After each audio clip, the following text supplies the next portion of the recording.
Chicago has issued a stay-at-home advisory, and Detroit stopped in-person schooling on Thursday to staunch the coronavirus outbreak, as more than a dozen states reported a doubling of new COVID-19 cases in the last 2 weeks.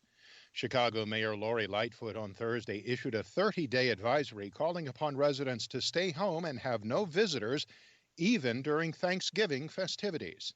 You must cancel the normal Thanksgiving plans, particularly if they include guests that do not live in your immediate household. Officials in the Midwestern cities, along with New York, California, Iowa, and other states, are reimposing restrictions that had been eased in recent months. The moves were driven by surging infection rates and concern that the onset of winter will worsen the trends. The U.S. government has reached a deal with pharmacies nationwide to distribute free coronavirus vaccines once they're available to the public.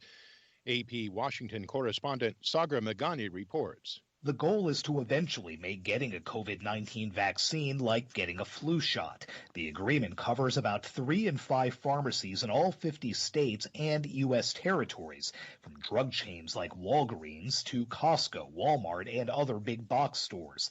The announcement comes as the nation sees its biggest virus surge yet, with cases rising in 49 states and deaths in 39.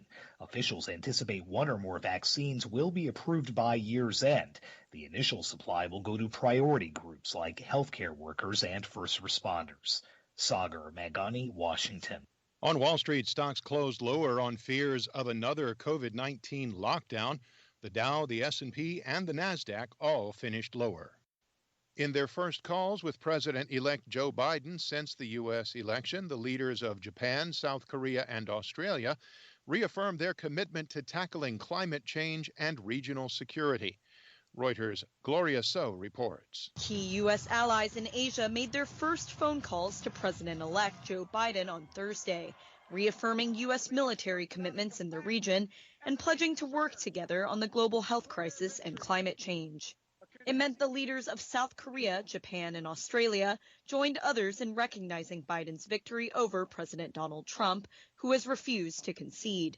Biden's projected win comes as China increasingly asserts its military and economic dominance in the region. Chinese President Xi Jinping has stayed silent on Biden's election so far.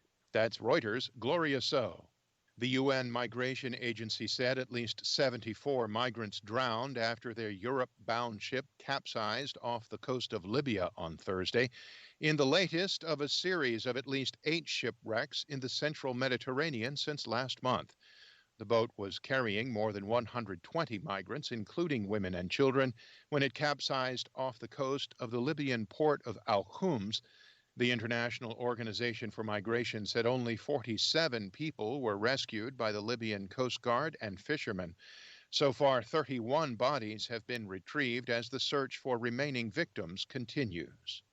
Workers in the Philippines continued Thursday to rescue people from some of the worst flooding in years in the capital, Manila, that was triggered by Typhoon Vamco.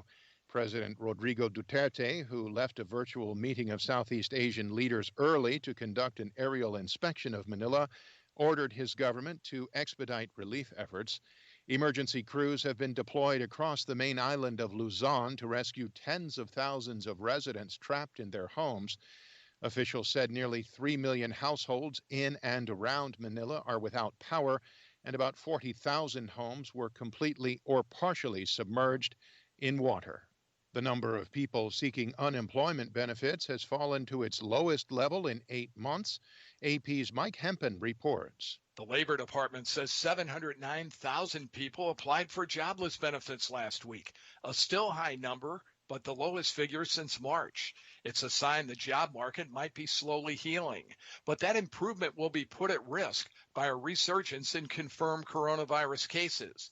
As colder weather arrives, consumers may become more cautious about leaving their homes, and companies could start cutting jobs or reducing workers' hours. Mike Hempen, Washington.